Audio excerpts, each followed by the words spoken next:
বিসমিল্লাহির রহমানির রহিম। বিশ্ব আধ্যাত্মিক জ্ঞান সঞ্চার দরবার শরীফের প্রতিষ্ঠাতা আমার মুর্শিদ কেবলা গাউসুল আজম শামীম আলী চিশতির দরবার হইতে আমি অধম শাহ আলম আপনাদের সকলকে জানাই আন্তরিক শুভেচ্ছা ও অভিনন্দন। আমার মুর্শিদ কেবলা গাউসুল আজম শামীম আলী চিশতির দরবার হইতে আরও একটি আলোচনা নিয়ে আপনাদের সামনে হাজির হইলাম। আশা করি সকলে ভালো আছেন এবং সকলেই মনোযোগ সহকারী এবং ধৈর্য সহকারী শুরু থেকে শেষ পর্যন্ত সম্পূর্ণ আলোচনাটি শুনুন। আমি যে আলোচনাটি নিয়ে আপনাদের সামনে হাজির হইলাম সেই আলোচনাটি হলেন 52 বাজার 53 গলি জানিলে হবি সূক্ষ্ম অলি। এই নিয়ে কিছু তত্ত্ব আলোচনা করিব, তাই সকলেই মনোযোগ সহকারী এবং ধৈর্য সহকারী শুরু থেকে শেষ পর্যন্ত সম্পূর্ণ আলোচনাটি শুনুন। শুরুতেই বিশ্বের সকল স্তরে লোকদের উদ্দেশ্য করে বলছি, আমার লক্ষ্য আমার মুর্শিদ কেবলা গাউসুল আজম শামীম আলী চিশতির লেখা গ্রন্থের বিষয়বস্তু আপনাদের সামনে উপস্থাপনা করা, যাতে আপনারা সকলেই হাকিকত জানতে পারেন, বুঝতে পারেন এবং হাকিকতের জ্ঞান নিতে পারেন। আমি যে আলোচনাটি নিয়ে আপনাদের সামনে হাজির হইলাম, এই আলোচনাটি আপনাদের জন্য অনেক গুরুত্বপূর্ণ। এই আলোচনার মাধ্যমে আপনারা সকলেই জানতে পারবেন 52 বাজার 53 গলি জানিলে হবি সূক্ষ্ম অলি। এর মাহিত্য কি তাই সকলেই মনোযোগ সহকারী এবং ধৈর্য সহকারী শুরু থেকে শেষ পর্যন্ত সম্পূর্ণ আলোচনাটি শুনুন।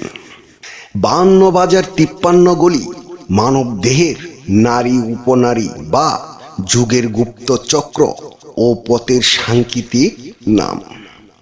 52 এবং 53 সংখ্যা দুটি সুনির্দিষ্ট যৌগিক প্রক্রিয়ার ধাপ বা দেহের স্থানের প্রতীক। সূক্ষ্ম অলি বা আউলিয়া, অলি অর্থ সাধক বা আল্লাহর বন্ধু। এই গুপ্ত পথ বা দেহের রহস্য জানলে মানুষ সাধারণ স্তর থেকে সূক্ষ্ম বা আধ্যাত্মিক স্তরে উন্নতি হয়ে প্রকৃত সাধক হতে পারে। 24.5 চন্দ্র হলে সার, প্রকৃতিতে ঝরে অবতার। 24.5 চন্দ্র এটি দেহস্থ অমৃত বা সুধার পরিমাণ বা সাধন প্রক্রিয়ার একটি উচ্চ অবস্থার ইঙ্গিত দেয়। যুগশাস্ত্রে চন্দ্র প্রায়ই শান্তি, শীতলতা ও অমৃত এর প্রতীক। অবতার, আব মানে জল, অমৃত তার মানে জ্বরে পড়া। যখন সাধক এই উচ্চ অবস্থা লাভ করেন তখন তার দেহের অভ্যন্তরে স্বর্গীয় সুধা বা দিব্য আনন্দ বর্ষিত হয়, যা তাকে অমরত্ব ও তৃপ্তি দেয়। সরল গরল রোহিণী মোহিনী 4 চন্দ্রের ভাব জানো না। সরল গরল সহজ পথ এবং তার সাথে মিশানো বিষ বা বিপদ, অর্থাৎ সাধনার পথ সহজ মনে হলেও সেখানে মোহ ও ভ্রান্তি গরল লুকিয়ে থাকে। রোহিণী মোহিনী সম্ভবত দেহের অভ্যন্তরস্থ সুনির্দিষ্ট যৌগিক নারী বা শক্তির প্রতীক, যা মনকে মুগ্ধ বা মোহগ্রস্ত করতে পারে। এটি কুণ্ডলিনী শক্তি বা তার জাগরণের সাথে জড়িত কোনো অবস্থা হতে পারে। 4 চন্দ্র যুগের 4টি প্রধান স্তর বা অবস্থার প্রতীক। সাধককে এই 4টি স্তর অতিক্রম করে যেতে হয়। 12 রবির কারণ হলে দেহ গড়ে তার মিলে। 12 রবি রবি অর্থ সূর্য হলো উষ্ণতা। তেজ বা প্রাণ শক্তির প্রতীক। এটি 12টি প্রধান চক্র বা নারীর মধ্যে প্রাণ শক্তির পূর্ণ জাগরণ বা 12টি জ্যোতির্লিঙ্গ এর ভাব হতে পারে। দেহ গড়ে তারে মিলে। যখন এই তেজ বা পূর্ণ প্রাণ শক্তি জাগরিত হয় 12 রবির কারণ, তখনই মানব দেহের রূপ মন্দিরে পরমাত্মা বা আল্লাহকে উপলব্ধি করা যায়। আমার আলোচনার সর্বশেষ মূল কথা হলো নিজেকে চেনা ও জানা। নিজেকে জানা মানে শুধু নাম, পেশা বা রূপ জানা নয়, বরং আত্মার উৎস, উদ্দেশ্য ও শেষ গন্তব্য। যে নিজেকে চিনতে পারল সে তার রবকে চিনতে পারল, আর যে রবকে চিনতে পারল সে প্রকৃত মুক্তি ও শান্তি লাভ করল। নিজেকে নিজে চেনা যাবে না, তাই নিজেকে চেনার জন্য একজন চেনা লোক প্রয়োজন। কারণ যে নিজেকে চিনে সেই আপনাকে চিনাতে পারবে। আর সেই চেনা লোকটি হবে একজন কামেল মুর্শিদ। মনে রেখো, তুমি হাজার হাজার বই পাঠ করে মহাপণ্ডিত হয়েছ, অথচ তুমি কখনো তোমার নিজ দেহকে পাঠ করোনি। তুমি বহুবার ঈশ্বরকে পাওয়ার জন্য মন্দিরে, মসজিদে ও গির্জায় দৌড়িয়েছ, অথচ তুমি কখনো নিজের হৃদয়ের গভীরে তাকিয়ে দেখোনি।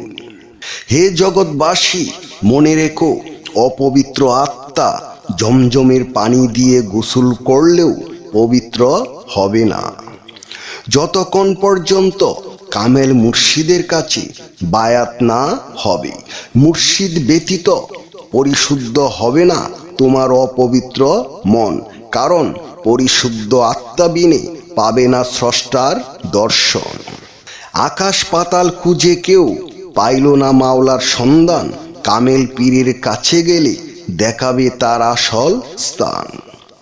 হে জগৎবাসী, আমি অধম শাহ আলম সকলের উদ্দেশ্য করে বলছি, আমাদের নিজেকে চেনা ও জানার জন্য এবং আত্মা পরিশুদ্ধ করার জন্য একজন কামেল মুর্শিদ প্রয়োজন। যদি কোনো কামেল মুর্শিদের সন্ধান না পান, তাহলে ইউটিউবে যাইয়া শামীম আলী চিশতি লিখে চার্জ করেন, তাহলেই পেয়ে যাবেন কামেল মুর্শিদের সন্ধান। সকলেই দেখুন একজন কামেল মুর্শিদের রূপ সুরত কিরকম হয়। সকলেই শুনুন একজন কামেল মুর্শিদের কণ্ঠ কিরকম হয়, যাকে দেখলে আপনার ভিতরে প্রেম জাগ্রত হবে, যার কণ্ঠ শুনলে আপনার হৃদয় শীতল হবে। যদি ভালো লাগে তাহলে বিশ্ব আধ্যাত্মিক জ্ঞান সঞ্চার দরবার শরীফে চলে আসুন। আমি আমার মহান শিক্ষকের শিক্ষা অনুযায়ী যতটুকু শিখেছি, হয়তো কিছুই শিখতে পারি নাই, তারপরেও যতটুকু শিখেছি আমার মহান শিক্ষকের কাছ থেকে। আপনাদের সকলের নসিবেও এমন মহান শিক্ষক আল্লাহ তাআলা দান করেন, যার ভিতরে কোনো অহংকার নেই, যার ভিতরে কোনো অহমিকা নেই, যার ভিতরে কোনো হিংসা নেই, ছোট বড় কোনো বাজ বিচার নেই। সবাইকে সমান তালে ভালোবাসা প্রদান করেন। তিনি আর কেউ নন, তিনি হলেন সোনালী চন্দ্র রূপ লাভ করা আমার মহান পীর কেবলা জান গাউসুল আজম শামীম আলী চিশতি কামেলে মুকাম্মেল। জয় গুরু, জয় সুফিবাদ, জয় হোক পাক পাঞ্জাতন, জয় হোক বিশ্ব মানবতার, সুখী হোক সকল জীব। আমি যে আলোচনাটি আপনাদের সামনে করেছি, এই আলোচনাটি আপনাদের কাছে কতটুকু ভালো লেগেছে? যদি ভালো লেগে থাকে তাহলে আমাদের এই চ্যানেলটি সাবস্ক্রাইব করে দিবেন, সামনে ভালো ভালো আলোচনাগুলো পেয়ে যাবেন। এবং আপনারা সামনে কি ধরনের আলোচনা চান আমাদেরকে কমেন্টে জানাবেন। আমরা চেষ্টা করিব আপনাদের পছন্দ মতো আলোচনা নিয়ে আসতে।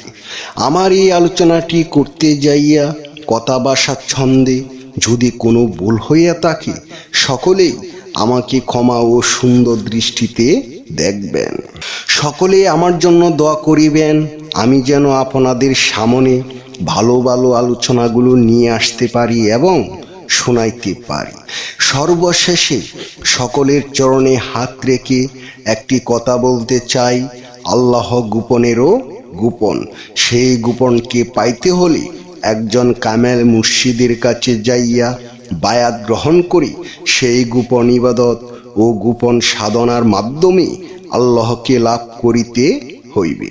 সকলেই ভালো থাকবেন, সুস্থ থাকবেন। আল্লাহ হাফিজ।